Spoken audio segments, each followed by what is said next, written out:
Hello guys, welcome back to my channel. তো আজকের ব্লগটা শুরু করলাম সকাল থেকে।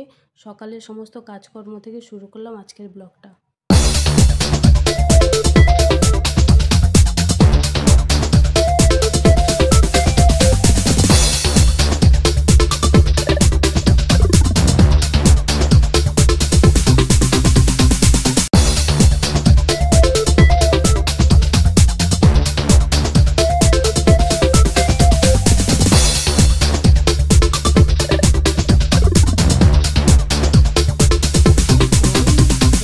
পড়তে বসেছে কিনা দেখি মনা কি করছে।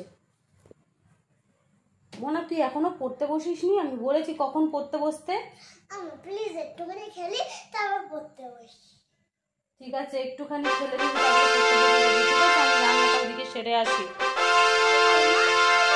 খুব জোরে খিদে পেয়েছে, তুমি একটু চাউমিন রান্না করে দাও, আমি খাবো। খেয়ে সত্যি সত্যি বলছি আমি পড়তে বসে যাবো। মা প্লিজ। পড়তে বসা নিয়ে তো অনেক নাটক হলো। এবার আমি চলে এলাম রান্নাবান্নার দিকে। রান্নাবান্না তো সারতে হবে, রান্নাবান্না না করলেও তো হবে না, পেট তো মানবে না। তো রান্নাবান্না আগে করতে হবে, তার জন্য এখানে শুরু করে দিয়েছি ময়দা মাখা।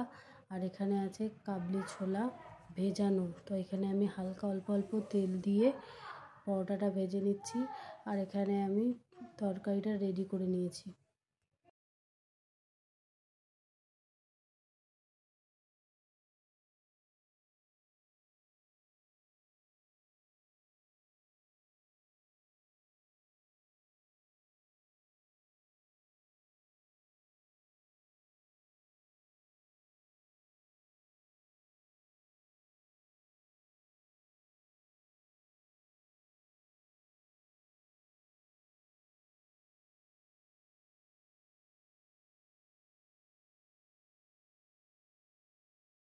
খাওয়া দাওয়ার পালা শেষ করে আমি চলে যাব গাছপালার পরিচর্যা করতে।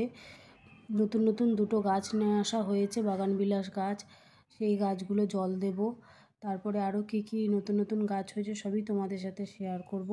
আগের ভিডিওতে আমি তোমাদেরকে দেখিয়েছিলাম যে আমি বরবটি গাছের দানা বসিয়েছি। তো সেই দানাগুলো কত সুন্দর চারা হয়েছে সব কিছু তোমাদের দেখাবো, শেয়ার করব। তো এই যে বাগানবিলাস গাছ দুটো নতুন আনা হয়েছে, এগুলো নতুন বড় বড় টবে দেব। আর এখানে দেখো যে বরবটি গাছগুলো চারা হয়েছে, এখানে দেখো 4টে চারা হয়েছে। আমি আরও দানা অন্য টবে বসিয়েছি। এই গ্রো ব্যাগগুলোর মধ্যে 4টে দানা বসানো হয়েছিল। আর 4টে গাছই চারা গাছ 4টেই হয়ে গেছে। তো কত সুন্দর হয়েছে চারাগুলো। এই চারা গাছগুলোকে 3 থেকে 4 মাস সময় দিতে হবে বড় হওয়ার জন্য। তারপরে এই গাছগুলো থেকে অনেক বরবটি পাওয়া যাবে। তো আর এই শিউলি ফুল গাছটা দেখো, এটাকে আমি ডাল কেটে দিয়েছিলাম। তো এটাও অনেক সুন্দর গ্রো হয়েছে। আর এর মধ্যে অনেকগুলো নয়নতারা গাছ হয়েছে, এগুলোকে আমি সব আলাদা আলাদা টবে বসাবো।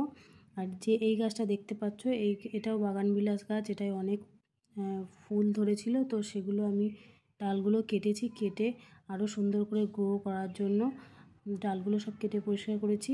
তারপরে দেখো ছোটো ছোটো কত সুন্দর পাতা হয়েছে। আমি এবারে সব গাছগুলোতে জল দিয়ে দেবো। আর তোমরা আমার চ্যানেল সাবস্ক্রাইব করে দিও, লাইক করতে একদমই ভুলো না। তো ভিডিওটা এই পর্যন্ত, ভিডিওটা এখানেই শেষ করছি। দেখা হবে তোমাদের সাথে আমার আবার নেক্সট ভিডিও।